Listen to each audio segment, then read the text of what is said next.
Qui més, qui menys, tots tenim a casa algun objecte que no ens serveix per res. Les habitacions dels mals endreços, les golfes i altres racons de les cases s'hi amaguen els trastos. A les ciutats no passa tant, però als pobles hom guarda molt més aquells objectes que ja no tenen cap utilitat perquè, qui sap, si algun dia ens trauran d'algun problema. A Torelló, un cop l'any, organitzen el Mercat del Trasto. Els veïns que tenen coses per vendre munten la parada a la plaça Vella i ofereixen els seus productes al millor postor. Aquest any és el segon any que hi participo. L'any passat també em va anar molt bé i per això m'han tornat ganes de tornar a participar aquest any. Això ho fem un cop cada any per les festes del poble, sí. Màquina de cosir que es veu per al seu llarg de la seva història, ha cosit de tota classe de prendes. Marca Corona.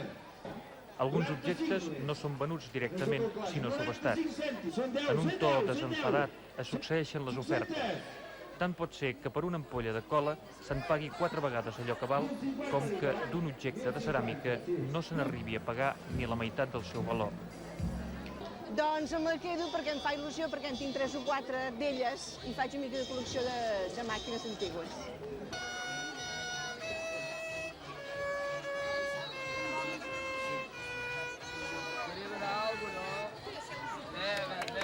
El Mercat del Trasto és sobretot una festa. La venda d'objectes vells serveix d'excusa als veïns de Torelló per organitzar un sarau original.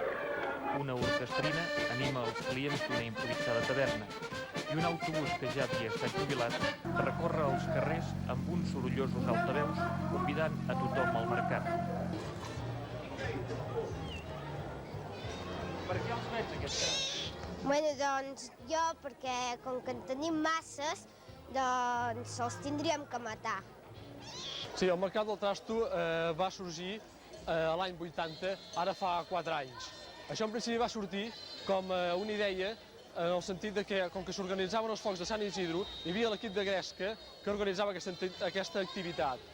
Llavors ens trobàvem que hi havia molta gent que portava objectes a cremar que per ells no tenien cap utilitat, però en canvi per altres persones en podien tenir certa utilitat.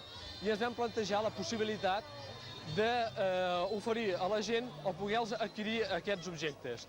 Llavors va ser quan vam començar a fer el mercat, que en un principi el número de parades i el número de participants no era gaire nombrós i a la mida d'anar passant aquests 4 anys la participació cada any ha estat més nombrosa.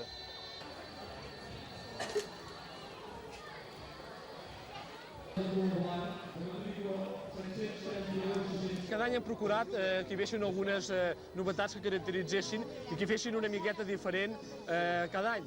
Llavors aquest any les novetats més destacades són la taverna, que hi hem posat un grup musical i en un puesto molt escaient del poble, en un lloc molt sentit aquí a Torelló.